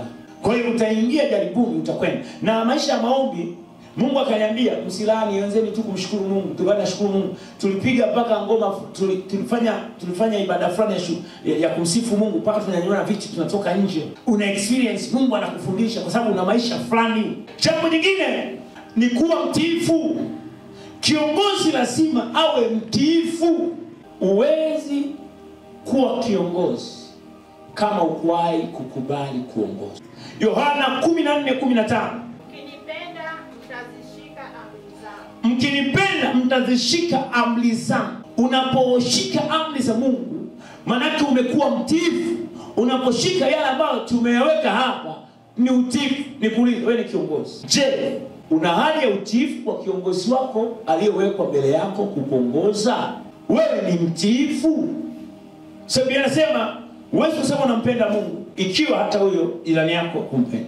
Uwezi kusema unamtii Mungu wakati aliyewekwa mbele yako humtii. Kwa nini sasa mkinipenda mtazishika sheria zangu? Yaani lazima kuwa mtiifu. Wewe umekuja hapa, kuna watu hawajaja wala sina taarifa yoyote kuhusiana na huyo mtu. Sasa hii inatupa huyo mtu anatii. Unachokifanya leo ni mbegu. Kama hautii, tarajia na wewe hauto. Kuna watu hata kutii. Iwe kwenye biashara, nyumbani kwako, hauto. Yaani ile ni mbegu. Ila unapotii, unatengeneza muujiza wa wewe kuja kukutii. Utakuwa na kampuni yako, utakuwa na watu ulioajiri kwa heshima, utakuwa unatii. Ila usipotii leo, hiki tutaiona. Sasa kiongozi ni yule anayejua kutii. Tumeitwa twende tukasikilize. Okay, nina sababu ya kutokufika. Je, umetoa taarifa? Umetoa taarifa kwamba hutofika? Haleluya. Sema ukipenda lazima utii. Wewe kama kiongozi lazima uwe mtiifu. Unatii. Kuna watu hapa ni watu wazima kabisa wako hapa. Lakini ukimwangalia ana utiifu. Anajua huyu aliwekwa mbele yangu ni mchungaji, ni baba yangu, anatii kwa nafasi yake. Na mimi nikwambia hivi, ukikosa utii, kuna vitu vitaanza kupungua kwako. Na kuna vitu Mungu atafunga, hautosikia Mungu anasema na wewe. Kwa sababu umemdharau aliyewekwa mbele yako. Kwa mfano nitakwambia hivi, Jumapili nikasema hivi. Mungu akaniambia, mimi nilipomaliza kufundisha nitaka tu niombe alafu zeni watu waende. Watoe sadaka waende. So Mungu akaniambia hapana, ombea. Unataka uombee kwa sababu kuna kitu kipo ambacho kiko ndani ya kanisa. Ukikosa kuwa na utii, umekosa kuwa na adabu. Ukitaka kujua hauna adabu na umekosa utiifu, wazazi wako hata kama wanatembea uchi, utakuwa na namna ya kumsema mzazi. Sasa leo kuna namna ambavyo tunaishi, aidha ni viongozi, kuna namna ambavyo unamsema hata aliyewekwa mbele yako kama kiongozi. Na kuna mwingine inafikia mahali anakaa kabisa Kwa hiyo huwa anakuja anaangalia ibada ya leo inaishaje, inaendaje, inakuwaje. Yaani ni mwandishi wa mwandishi wa kuzimu, mwandishi wa wapi, anaandika kwamba Jumapili ya leo ni hiki kimetokea, hiki kimetokea. So Mungu akaniambia kuna mtu anasema sasa hivi tumepoa. Ana neno tena. Hatuoni sasa hivi Bwana asema. Sasa Mungu akaamua kuipiga tena kwa mtu mgeni. Mgeni kabisa. Wewe una uwezo wa kumfanya Mungu aseme na maisha yako, akwambie unayopitia, na wewe unaweza kumfanya Mungu afunge asizungumze na wewe. Alafu akija mtu mwingine ama mtu mwingine kabisa ambao hauhusiani na hivyo vitu, unaona mtu anapewa maelekezo. Mwana Mungu, hii madhabahu nakwambia bila maficho, na mimi nafanya kama Bwana aishivyo. Kuna watu hapa wamepata maelekezo, na yale maelekezo yameenda kubadilisha maisha yao. Sasa kinachofanya kukosa utii, unamwona mchungaji wetu tu, kuna vitu vinafungwa. Sasa imagine kama Jumapili Mungu anaonyesha jina, Mungu anaonyesha vazi alilofaa linahusiana na kitu fulani, unaona kabisa kwa mtu ambaye ni mgeni na amekuja kwa mara ya kwanza. Kwa nini mtu anasema pale pako hivi? Sikiliza. Yaani wewe unapohisi kwamba Mungu hayupo, Mungu yupo, ila wewe ndiye ambaye hautomuona. Ila kwa wale ambao watakuja wanauhitaji naye, Mungu anafanya. Biblia inasema maandalio ya moyo ni ya mwanadamu, jawabu kutoka kwa Bwana. Wewe unapokuja kwenye ibada umejiandaa kuja kupokea au umekuja kuangalia mawigi ya watu? Au umekuja kupiga story na kusumbua watu? Sasa lazima uwe mtiifu. Kwenye kutii kunaleta vitu. Kwenye kutii kutakupa matokeo. Na Mungu leo anatujaribu kwenye kutii. Unatii. Ukikosa kuwa utii, maisha yako yatakuwa hivyo hivyo. Mahali popote utakosa kuwa mtii. Na hakuna ambaye si mtiifu akawapendeza watu hata wanaomzunguka. Unatii. Kiongozi lazima utii. Kwanza unatii kwa Muumba mbingu na vitu vyote, lakini unatii kwa kiongozi aliyewekwa mbele yako. Manake uwe na sifa ya kuwa kiongozi, lazima utambue nina kiongozi aliyoko mbele yako na unatii. Kuna mtu atakimwambia Bwana, ninamaliza ibada ningoje hapa, humuoni na ni kiongozi kashakula kona. Mbona nimemwambia baki hapa, ameondoka. Unatii kwenye kile ambacho Mungu amekupa kusimamia. Mlikula viapo hapa kama viongozi na hapa, unayatii haya ambayo unatii kwenye kile ulichopewa. Utii, mimi nafanya hivi kazi ya Mungu, ninatii kile ambacho Mungu amenipa. Wewe unatii kwenye nafasi yako uliyowekwa. Kama hapo watu wa vyombo anakuja, yani umeshapambana, umeshaunga kila kitu, ndio unamuona hapo. Yaani wewe nafasi hajui wala hati wala haoni umuhimu wake. Unapokuwa mzembe kwenye chochote wala hauhangaiki na kile kitu kufanya katika ubora, usitarajie utapata ubora kwenye eneo lolote. Mungu anasema unapokuwa mwaminifu kwenye kidogo, then utakuwa mwaminifu mkubwa. Unapojali kitu chochote kiwe cha mwenzako, unapokiangalia kama cha kwako, ndivyo ambavyo utakapokuwa mambo yako yataangalia watu wengine na mambo yako utayajali hivyo hivyo. Unapofanya kazi ya Mungu kilegevu, Biblia inasema amelaaniwa aifanyaje kazi ya Mungu nini? Kuna laana. Sasa mimi najua laana ipo, na lazima pia nikufundishe na ifikie mahali kwambie ndugu yangu hapana, kwa sababu kuna laana hii. Sio mimi nisiposema itakuwa sehemu ya laana. Hakikisha unakuwa mtiifu. Sio mtu wa kupuzia vitu. Haufanyi kwa kumaanisha. Nilikuwa Mwanza kwenye nikatamani nilale Mwanza ili nirudi siku iliyofuata, kwamba wengine watangulie na familia mimi ndani. Lakini nikakumbuka kuna mtu nilikuwa nimeahidi watu wa redioni kwamba kupeleka watoto. Nikasema nikisema nisieni.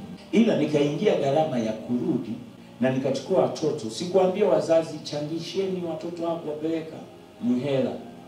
Tuenda nikachukua pale usafiri kwenda na kurudi, imetembea 40,000 kasoro. Kwa nini? Nimetii, nimerudi nikachukua nikawapeleka. Alafu zeni mchana mimi nikasafiri kwenda Mwanza. Na kuonyesha hivi utii una gharama. Kuna kulipa gharama. Matunda unaweza usione leo, lakini yatakufanya utapata matokeo kwenye hicho unachokitii. Kuna wakati mwingine utapenda. Mimi wakati mwingine niliona nimependwa kwa sababu ya ule utii tu. Yaani kwamba unapewa kitu unakifanya. Unapewa kitu unakifanya. Unakuta kwamba unapata kibali kwa wale watu kwa sababu wanaona una roho fulani. Sasa lazima tuwe watiifu. Watu wanapangiwa hapa ndio mfanye usafi, na wengine nimewasoma, halafu najua ninayo. Asubuhi nikauliza wale fanya usafi, wamefanya wangapi? Fulani na fulani na fulani, okay sawa. Vitu vidogo vidogo tu. inakwambia unatii. Sasa wana Mungu, tuhakikishe kama watumishi wa Mungu tuwe watii. Haleluya. Utii kwa nafasi ambayo umewekwa, utii kwa kiongozi wako na ufanye. Jambo jingine, kumpenda Mungu. Wewe kiongozi unampenda Mungu? Unampenda Mungu? Kumpenda Mungu sio tu kusema, kumpenda Mungu kunaendana na matendo. Nitakutolea mifano. Siku moja tumemaliza hapa maombi, nafikiri mzee ulikuwepo asubuhi. Yule Juma kaingiza wazo fulani. Sema hapa bwana, nikipata tukienda kwa wale jamaa tutetea Mola. Mimi nikatoa nikakwambia bwana, nina hela hii hapa. Huu mchakato ni wa Mungu. Si ndio? Nilikwambia mimi na hela hapa. Nilikuwa na shilingi ngapi? 50,000. Nikamwambia mimi na 50,000 hapa. Sasa tupate nini? Mola. Nikamwambia mzee, hapo unaweka ngapi? Ukaweka ulioweka. Kwa nini nazungumza hivyo? Yaani kumpenda Mungu kunaendana na vitendo. Ni kweli unampenda Mungu au unasema tu au unaigiza tu? Kama unampenda utazidisha kwa vitendo. Alafu nikatoa 50,000, unajua nilikuwa na hiyo 50,000. Nafikiri nenda nikamwambia mama, tujipange sasa hii wiki. Hela ya kuja nilikuwa nayo kutumia nimetumia. Kwa kumpenda Mungu kunaenda na vitendo. Ninampenda. Hainipi shida, ninampenda. Acha nitoe kila kitu, ninampenda. Nitafanya, ninampenda. Haijalishi aligani, lakini ninampenda. Kwa hiyo unatoa kwa sababu unampenda. Unafanya kwa sababu unampenda. Unapambana kwa sababu unampenda. Kwa hiyo lazima kama kiongozi uwe na hali ya kumpenda Mungu. Anasema katika Mithali 8:17, na wapenda wale wanipenda, na wale watafuta kwa bidii wataniona, na wapenda wale wanipenda. Unaonyesha kupenda au ni maneno? Na safari hii si nisemeje? Maana yake unajua Mungu ananiambia nikiwa hapa. Yaani kuna watu ukizungumza vitu anakeleka kweli. Nitakeleka kweli. Kuna mtu kafanya vitu hapa na kuna watu wamefanya vitu hapa. Kwa hiyo nilikuwa natolea mfano hapa, simtaji, lakini waliofanya wanajua, na aliyofanya unajua kuna mtu amefanya kwa ukubwa. Imagine mtu kama huyu anampenda Mungu. Sio kinafiki. Yaani huyu mtu anampenda Mungu. Hivi mfikiria mtu anaingia tu kanisani anasali, Yesu anaona hivyo anaenda kwa anasema okay, bana nimeona pale nimetuma hiyo mifuko ya simenti ndio ambayo inatuamsha kwamba okay, hapa tunabidi tufanye. Hivi unafikiria mbona huyu mtu anampenda Mungu? Sasa kuna vitu wanga nakuambia hapa, wakati mwingine Mungu anaachilia mtu ili wewe ujifunze. Mungu hawezi kukuacha uaibike kama utaonyesha kumpenda yeye. Lakini kuna maumivu wakati unaonyesha kumpenda. Yaani kuna namna ambayo wakati mwingine unafanya ila ina maumivu ndani yake. Hivi imagine nikakwambia nimejipanga, nimepata bati, kasoro bati 4, vile bando 4.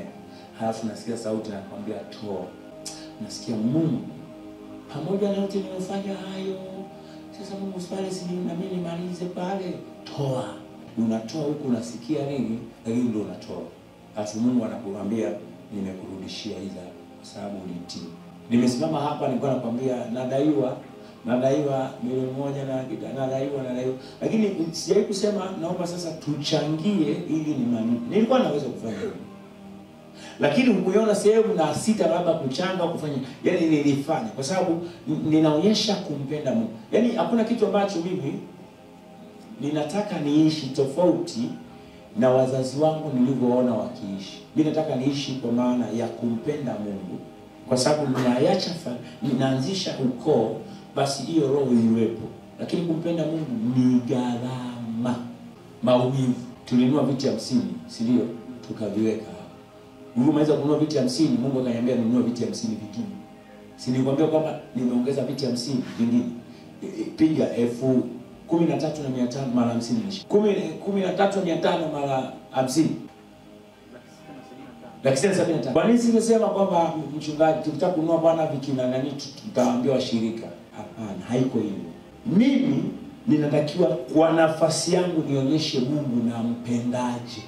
Achilia mbali na wito alionipa, ninampendaje. Vile ninavyofanya ni kuonyesha ninampenda. Kisima kilikuwa akijengwa, yani singejengwa ile mfuniko. Lakini sijasema nikuchangisha. Kimejengwa pale, nimetoa hela ya kwangu mimi. Kwamba acha hii nao liishi. Kwa nini nampenda? Sasa nataka kuonyesha kwamba kumpenda Mungu kuna kuaje. Na mimi naifanya kazi ya Mungu kwa kumaanisha, lakini nikiwa najua hivi, inawezekana nisiwepo hapa, nikawa sehemu nyingine, lakini hainizui nisifanye kazi. Kwa nini nachokwambia? Hiki kinachofanyika, unapokuwa unampenda Mungu, hauweki sababu. Kuna mwingine anafanya kitu kwa sababu. Kuna mwingine akichanga hela ya harusi, asipokula zengo itajua. Harusi ilikuwa nzuri kwa kweli, lakini ya ovyo, sikula na nijalia. Sasa Mungu anataka ufanye kitu ukiwa na maisha unampenda yeye na ni Mungu. Lakini mwingine kuishi maisha ya utakatifu. Je, unaishi maisha ya utakatifu? Kama kiongozi lazima tuishi maisha ya utakatifu. Unaishi maisha ya utakatifu? Ambayo maisha ya utakatifu haya yanatengeneza kuwa na mahusiano mazuri na Mungu wako. Kwa lazima ujue kuishi maisha matakatifu. Kiongozi thabiti ni yule ambaye ana maadili. Lazima kiongozi uwe na maadili. Tunasema maadili kwa kiongozi ni msingi wa kuwa na tabia njema, uadilifu na mwenendo unaoelekeza mtu kufanya lililo sahihi kwa manufaa ya ufalme wa Mungu ama jamii. Mungu aliniambia hivi, kuna namna ambavyo nataka kanisa hili, lakini kuna gharama ya kulipa. Na gharama hii wakati mwingine hauangalii ni nani kafanya nini, kama ni hatua ichukuliwe bila kuangalia. Na wakati mwingine unafanya maamuzi ukiwa unajua. Kiongozi anapofanya maamuzi anakuwa anajua sasa hii uamuzi nikiufanya au ukifanyika lakini kwa ajili ya manufaa ya Mungu, lakini kibinadamu huyu mtu atareact hivi. So kama kiongozi unakuwa umeona, kiongozi yoyote aliye makini anayeongoza Mungu, anapofanya maamuzi anakuwa ameshajua side B itakuwa nini. Ndio maana tunaposimamia maadili, wakati mwingine unaweza kuonekana ni kama ufai, muonevu, ufai. Kiongozi fulani akafanya jambo fulani, tuliposimama kwa maana kwamba hapana, hii sio afya, kuchukua hatua, anaona yule mtu kama kaonewa vile, kaonewa vile na nini, maadili. Sasa kiongozi lazima uwe na maadili, lakini kwenye hayo maadili unapokosea lazima ukubali kuonywa. Mimi nikwambie hivi, utofika kule unapotakiwa kufika kama ukubali kuonywa. Kanisa ni familia ya Mungu ambayo ndani yake ina maonyo. Kuna watu wanapofika mahali pa kuonywa hawataki. Mwingine anaangalia nina muda fulani kwenye wokovu, miaka kadhaa, mimi mtu mzima. Kwa Mungu maonyo yapo. Kifika eneo la kuonywa lazima ukae. Kuna huyo hapo Mama Samuel, alipigwa maonyo. Sasa alipita kwenye kipindi chake, yakaisha, wanangu endelea. Ndivyo ilivyo. Hii ni familia. Na kama familia Mungu ndani yake anasema msiache kuonyana. Sasa wewe kama kiongozi umekosea, hizo unasema mimi kiongozi. Kuna namna hata mimi nikikosea ninaonywa.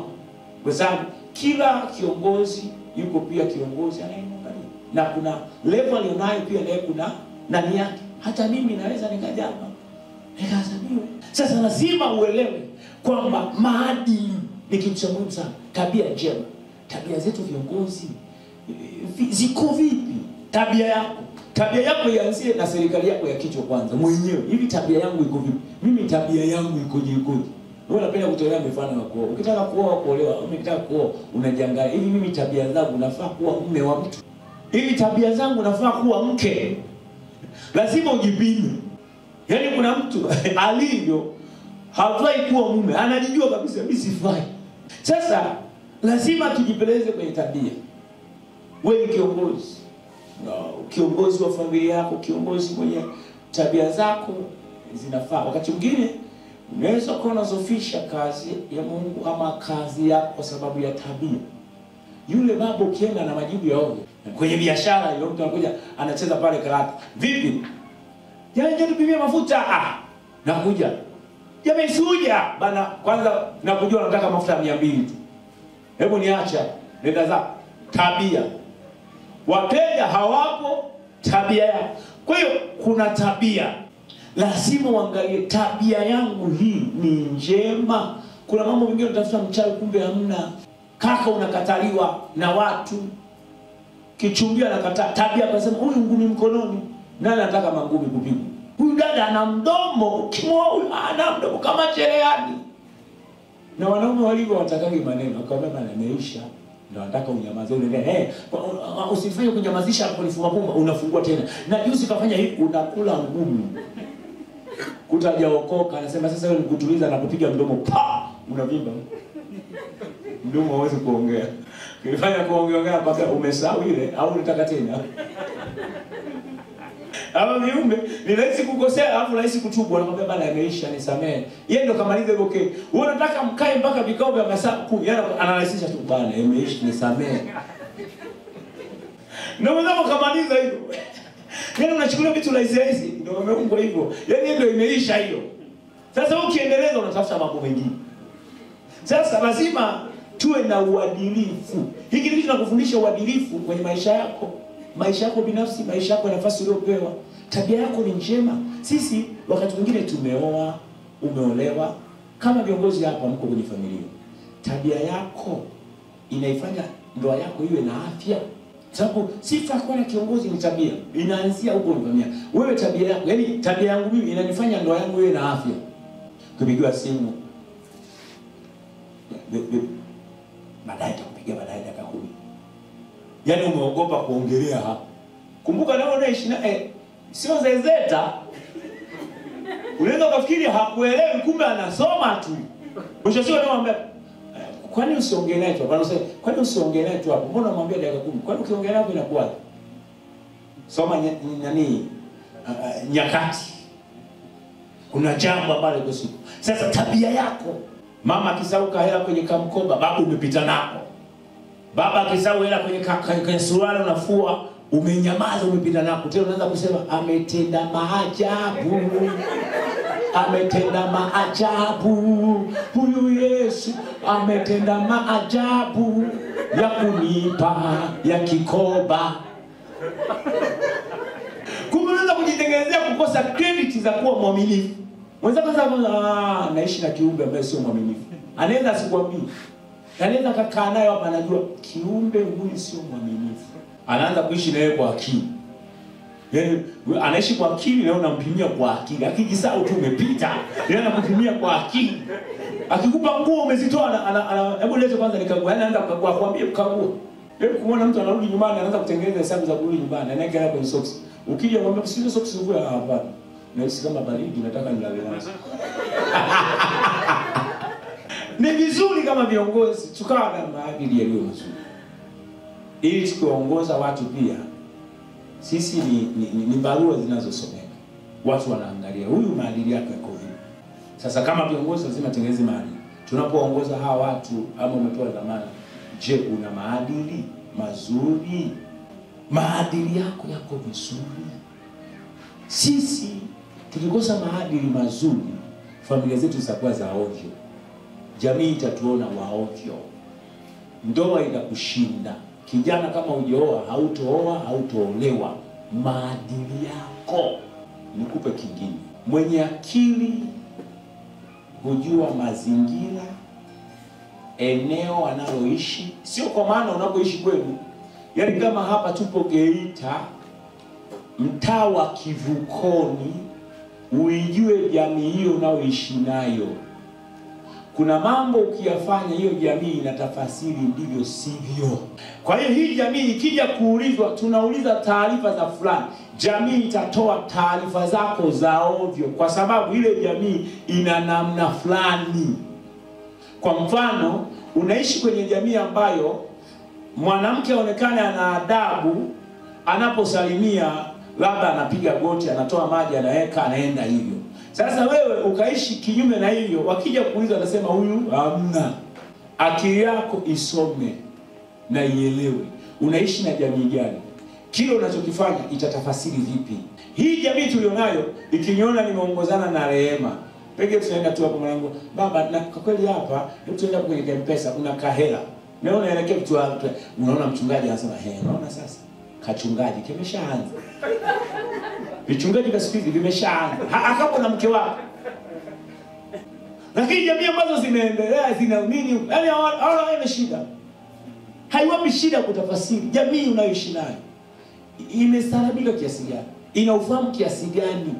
Unaweza kutembea na mamangu huyo hapo tu Makaini. Sema hapo mchungaji kwa kweli. Mama mchungaji aanze kuona tu maumivu. Mama wa watu. Unaona jamii hivyo? Sasa jamii ukishajua unajaribu kuishi according na walivyo, kuepusha vitu vingine ambavyo vinaweza vikachafua hatima yako, ambavyo sio vya msingi na havina umuhimu sana, unakwepa. Ukiwa naongoza watu, jitahidi kuwa na majibu mazuri. Kwa mfano kama mimi hapa nawaongoza, nikaanza kusema bwana, yani bwana Masukuma bwana mashamba kweli. Unajua kuna ile labda kama anafundisha huwa anatoa mifano kwa kusema samahani, na unajua hapa labda anafundisha anatolea hiki. Kama anafundisha nafikiri unaelewa. Lakini nazungumza kwamba kabla fulani bwana yani ya hivi wewe ufai. Kwa sababu hizo lugha sio nzuri. Kiongozi ana lugha za kuwaleta watu pamoja bila kuwa na tofauti, bila kuwa na ukabila au ndani. Unaweka watu wote sawa sawa. Kwa hiyo tujifunze kuwa na lugha nzuri. Maana Sukuma baba shamba au huyu naye iko jifunze, unachokitoa kitakuwa ni sawa.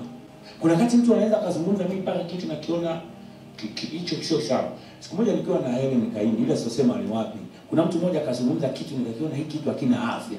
Na nikajua huyu kitakuwa kimemkwaza sana. Kajiga sana sio. Kwa hiyo yani unaona mtu anazungumza wewe mazungumzo ya kuhusu, ila unasikia unaona kabisa hiki kitu lazima kitakuwa kimemjeruhi mtu. Yale unayosema. Maana tujitahidi hekima itawale, uzungumze vitu ambavyo havitaweza kufanyaje kuwa kwazo kwa mtu mwingine. Lakini pia tunapokuwa kwazo na ukitambua ama mwenyewe akakufikia akakwambia, basi jitahidi kushuka na kumaliza. Mimi kitu ambacho sikiwezi, mimi kwa kweli ukinitibua, yani lazima nitakwambia. Yani mpaka nikwambie ndio moyo wangu utafanya utafunguka. Ndio unaona kabisa nakwambia hii kitu hapana, iko hivi ndio. Sasa tujitahidi kama viongozi kuwa na lugha ambazo ni nzuri. Ni nzuri. Kama kiongozi useme bwana huyu bwana kila mchango yake atoaje yani huyu bwana kila hapana. Sasa hiyo inakuwa sio nzuri. Kama kiongozi ukiona jaribu kumuita pembeni, mwambie bwana lakini mbona kila tukifanya hiki wewe unakuwa hauna ushirika. Kuonyesha ushirika ndio lugha ya kiongozi. Lugha ya kiongozi kama unazungumza kijumuiya kama kwamba jamani kuna watu siji nimempoint fulani. Kuna watu tunaposhiriki mambo watu hamchangi. Yaani ile sasa inashinda kujulikana ni nani. Wewe kiongozi unaweza kuwa unajua lakini kuna watu hamshiriki haya mambo unakuwa unajua. Kwa hiyo ile jambo linakuwa limewekwa hivyo unajua liko halijampoint mtu. Nikitaka kumpoint mtu inabidi nimwite nimwambie lakini mwanangu 1 2 3. Sasa kuna kitu kwa mimi kama hapo Mungu anaweza kumwambia fanya kitu fulani kwa sababu ya kanisa. Yaani Mungu akataka kutumia mtu fulani kuzungumza kwa ajili ya kitu fulani. Kwa ajili ya kanisa pia. Yaani kama darasa na kufundisha watu.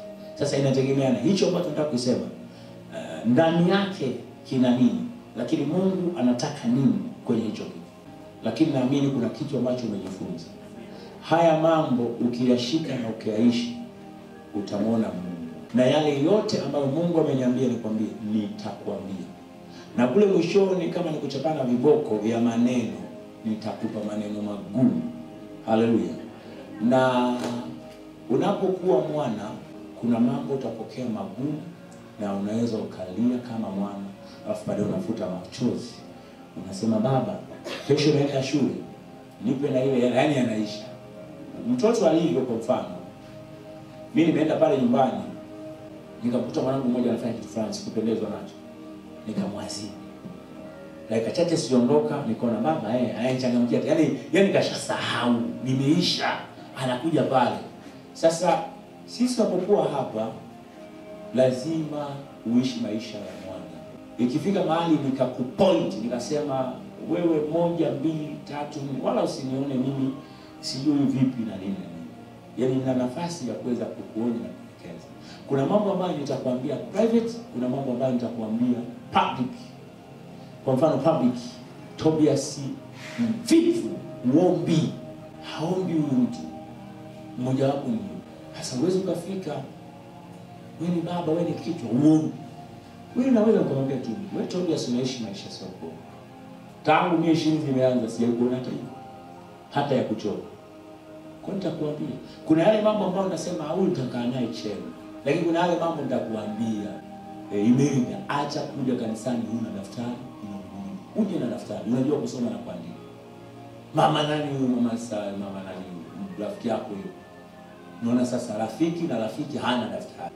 Ndawaambia kwamba mje na daftari. Na nyinyi ndio nataka, nyinyi ndio mbegu, nyinyi mje na daftari, na hao wengine inakuwa rahisi kiongozi anapoona mtu anakopi. Kwa hiyo nitakwambia wewe uje na daftari. Tina nilikuwa naye hapa akanitibua siku moja, nikamwita kama wewe si 1 2 3. Mimi nakuchana live. Spend yani 1 2 3 nakupa. Nini? Kuna vitu tutaambizana, kuna mambo ambayo utaona kama nikuvute pembeni nikwambie, nitakwambia. Lakini yale ambayo naweza nikakwambia hiki sisi ni familia.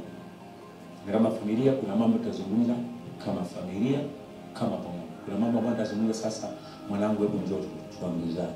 Hii haiko sawa, hiyo iko sawa. Hayo ndio maisha. Kwa hiyo nikikufikia, nikikuona, nikikuelekea, usinichukie. Nipende. Yaani usinitengenezee mazingira ya mimi nisikuone. Ni mbaya na tutakufa vibaya. Nitengenezee mazingira ya mimi nikufikie na kukwambia hiki hapana. Hiki hakiko sawa. Na wewe usiniogope mimi. Kama una jambo nifike tukae. Baba na 1 2 3 niambie. Tukaa mambo yako hili sawa, hili sawa, hili sawa. Hayo ndio maisha. Umeelewa vizuri? Lakini kingine lazima ujue pia kwenye mazingira yoyote ninaongea na kiongozi. Yaani ujue, yaani kama vile mimi hata nikiwa hapa mama mchungaji ni mshirika. Kwa sababu mimi ndio nilimwambia naona kuwa mchungaji. Alipokubali yeye ni mshirika. So mimi mama mchungaji anapokuepo hapa kuna picha anayomuona. Namuona mtumishi, namuona mke. So kuna lugha anayoongea naye najua anaongea na naye anajua anaongea na mchungaji. Naye anajua anaongea na nani. Na ndio maana kuna wakati unaweza kumuona kama ni jambo haji kama mume, kama anakuombea anaombea madhabahu. Haizi kuja kuniambia tu ukaniombea chobingo. Chobingo wapi wakati leo nimekuja hapa. Unaleta habari za mke hapa, za mke wa mchungaji. Neno limekuja hapa njoo hapa. Haizi kuniambia tu ndio hapa. Kama nimekuja hapa. Na mimi nashukuru yule mama ananiona kwa picha zote. Ananiona mume, ananiona mtumishi wa Mungu. Kuna wakati anakuja na sadaka ya familia, anasema mchungaji na sadaka hii hapa. Nakwambia ukweli, hii hapa sadaka. Mwezi wa 9 amekuja na sadaka, anasema hii hapa sadaka. Ilikuwa shilingi 50. Naomba utuombee kama familia. Unaomba naye. Kwa hiyo anajua huyu ni mume, lakini muda huo anajua huyu ni mtumishi. Sasa na wewe tuishi kwa staili hiyo. Mimi nilipofiwa na baba nafungia, nilitafuta mtu wa kuniombea. Mke wangu hana baba, hana mama. Mimi na mama. Tukasema tutafute baba ambaye tutashare. Ambaye kutuambia lala ni kuchapi tutalala. Kwenye maisha lazima uwe na mtu atakayekwambia hiyo hapana. Na nimpende mtu yule. Yule mtu anayekwambia ndio mzee. Hapo mwanangu umeua kabisa. Wakati unaenda kwenye hatari, huyo ni mbaya. Mimi nimeamua ama Mungu ameniambia niwe baba kwako. Na nisimame kwa nafasi ya baba nimwambie kama ni wewe nimwambie kwa mwanangu hamna. Hii hamna. Ninyoke. Sasa na wewe nipokee kwa nafasi ya baba na mtu ambaye amewekwa kwenye shamba. Mungu akinipa neno kwa ajili ya familia yako nitakufikia. Akinipa neno kwa ajili yako wewe au wewe na mume wako nitazungumza na wewe. Haleluya. Ninawapenda, niombeeni. Pendeni hii kazi tuifanye. Kila mmoja ana ujira wake. Amen. Ipende. Ona ni Mungu amekuweka na tunafanya wote. Kila mmoja kwa nafasi yake ambayo Mungu ameweka. Kwa kusema hayo, tunamshukuru Mungu. Tunaomba alafu baada hapo tutatoa sadaka. Hii ni ibada. Haleluya. Mungu awabariki sana. Asante kwa wema wako ulio mkuu. Ninakushukuru kwa ajili ya siku ya leo. Kila ambacho Bwana umeweka kwenye vilindi vya moyo kwa ajili ya wanao na watumishi wako, wewe Bwana nimekiachilia kama ambavyo umeweka. Bwana, ninaomba Bwana uwalinde, watunze, bila kuwapa hekima na maarifa. Ninaona ni watu wakuu waliobeba ukuu, wanaotengeneza wakuu pia. Wengine Bwana wako hapa wamezaa watoto wakuu, lakini Bwana maarifa ambayo unayatoa hapa kumbe ni maarifa ya kuwatengeneza watoto wao ili wakae na maadili ya kuwa viongozi ambao utawatumia. Bwana, umemleta mama huyu kama mwalimu ambaye atakwenda kusimama kwa nafasi yake, kwa zamu yake kwenye familia yake. Bwana Baba, simama pamoja naye, mlinde Bwana, muwezeshe Bwana haya ambayo Bwana tumeachilia mahali hapa, akayabebe na kuyafanyia kazi. Baba, ninaomba ulinzi, neno hili likawa mbegu kwao litakalozaa matunda. Bwana Baba, tunapoahirisha hata siku ya kesho, mkono wako tena Bwana ukae pamoja na sisi, usituache, usipungukie, maana wewe ni mwema, fadhili zako ni kuu na matendo yako ni makuu. Nasema asante katika jina la Yesu Kristo tumeomba, sema amen. Mungu akubariki. Mtolee Mungu wako hapo. Naomba wafikishie hawa ambao hawajakuwepo, naomba wafikishie ujumbe huu. So Mungu akubariki sana, uwe na jioni njema na ushindi.